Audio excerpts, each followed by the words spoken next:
Listeners who didn't wish to hear about such things should turn off their radios.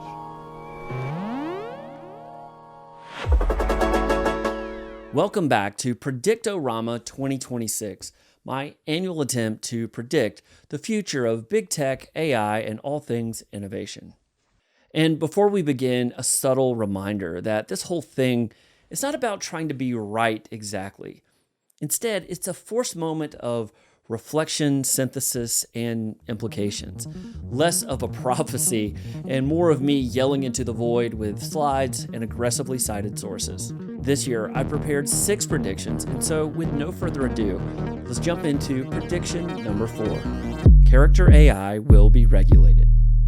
For the uninitiated, Character.ai is one of a growing number of companies building character-driven AI systems where users can interact with these emotionally responsive digital personas that are specifically designed for open-ended conversations and engagement. As a category, I don't think these systems are inherently problematic or evil or anything like that.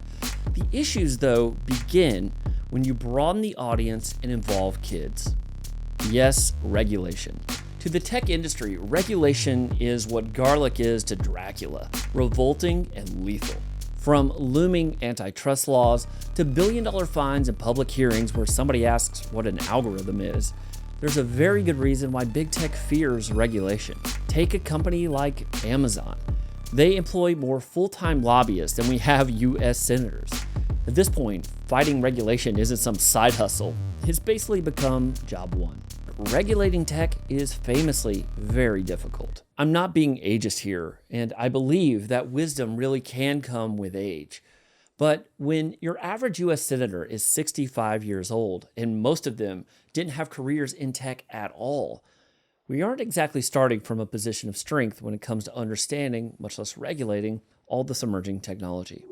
And AI makes this problem so much worse, because with AI, these systems, they're black boxes. Capabilities are changing weekly. Even the people building them are often surprised by the outcomes, and they don't even fully understand how they work. That makes deep, technical AI regulation essentially impossible. That said, as hard as it can be to understand and regulate tech, there are moments when you don't really need to understand anything to start to form a really strong opinion.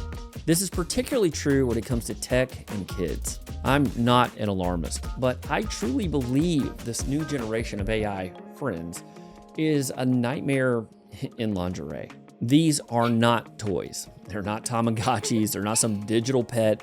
They're far more than just a chatbot. Platforms like Character.ai and Grok's Character Mode let users interact with emotionally responsive AI entities that are built from your data, your inputs, and your desires. They're designed to maximize engagement and to keep your attention. It's personalized flirting and seduction at a weirdly high level. And look, we're not talking about some fringe app hosted on a basement server somewhere.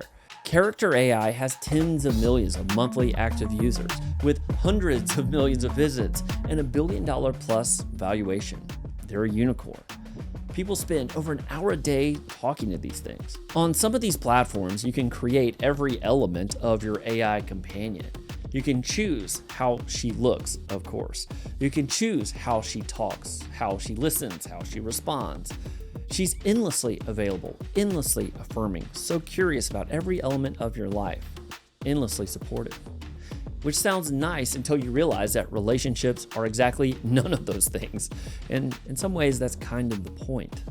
When this capability exists, not just in startups, but also in major platforms like X's Grok, it stops being innovation and becomes a systemic risk wearing digital lace. So if tech and AI is hard to understand, let alone regulate, why do I think that Character.ai is somehow different? Because there's already a very clear legal precedent. From movies to video games, creators are required to label their work with age ratings, and that feels completely reasonable. I think we can all agree a heads up is warranted if your movie contains something like a clown orgy. You don't want to stumble into that emotionally unprepared. Trust me. I don't believe in censorship for a lot of reasons, freedom of speech being chief among them. But when it comes to kids, This is an area where regulation just makes sense. Not to ban content, not to stop these platforms, but simply to signal risk and to put some guardrails in place. And we've already seen how this logic keeps showing up in the law. Over the past year, courts have upheld age verification laws for adult content. Now, I'm personally not a fan of these laws that have passed. It's not even that I disagree with the premise so much as it's unclear where that data is going and how it might be used in the future. I'm not a fan of the government or companies spying on me. I don't think you should be either. But personal feelings aside, that legal precedent now exists, and it's directly applicable to Character.ai. Character.ai is more personalized than traditional adult content, more emotionally manipulative, and significantly harder to disengage from. From a regulatory standpoint, these systems stop looking like chatbots and start looking like interactive influence machines or emotional dependency engines. And once regulators understand that, the conversation ends pretty quickly. This is why I believe age gating, access restrictions, and liability shifts for Character.ai and similar companies is going to arrive this year. Not next decade, not after some more studies, but now. And look, the impact of these systems isn't theoretical. There are already lawsuits alleging that Character.ai chatbots encouraged a 14-year-old towards self-harm. Several cases have since been settled, and it seems like we're hitting this point of no return. Once children are harmed and the receipts exist, regulation is no longer optional, it's compulsory. And perhaps here's the simplest way to think about it. If an adult said to a child the things these AI systems are saying, we wouldn't call it innovation, we'd call the cops. In fairness, these platforms are already making important moves to limit access.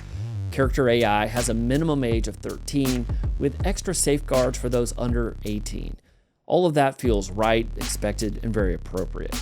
On these platforms, age is self-reported, and enforcement happens mostly through content moderation, not ID verification. But have you met a 13-year-old? The term digitally native doesn't even begin to describe just how savvy they are. These measures, though no doubt well-intentioned, are barely a speed bump to any motivated kid who's grown up on the internet. So let's put all this tech aside for a moment and allow me to speak personally for just a second. Growing up, girls weren't exactly lining up down the block to date me. But rejection mattered. Struggle mattered. Friction is not a bug in human development. It's a feature. As a kid, not having access to a low-resolution, always agreeable AI girlfriend who knows all my deepest desires and exactly how to fulfill them, well, it forced me to grow up. It forced me to improve. It forced me to build something resembling a personality, for better or worse. That friction makes everyone better. Replace that struggle with synthetic validation from some weird idealized version of a sex bot, and you don't just remove that struggle and pain, you remove growth. And that is a very expensive trade-off. Which brings us back to my prediction that Character.ai will get regulated this year. Why now? Why 2026? When it comes to these experiences, you don't have to understand AI. You don't need to understand machine learning. You don't need to understand technology at all. The threat is obvious. Add to that the fact that it's an election year, and add child safety optics, and add named platforms with receipts and smoking guns, and suddenly regulation starts moving pretty quickly. This becomes bipartisan, emotionally legible, and politically irresistible. It's the perfect platform for grandstanding and getting easy votes and support. And by the way, going forward, I think that this is more what tech regulation is probably going to look like. Not sweeping AI laws, not elegant frameworks, but instead blunt, obvious intervention when harm is visible and incentives are broken. I believe these character-driven, personalized AI systems, I think they've crossed that line. But will regulation happen this year? We'll see. If you like this video, please consider subscribing for more thoughts and predictions on AI, big tech, and all things innovation. Your any will thank you.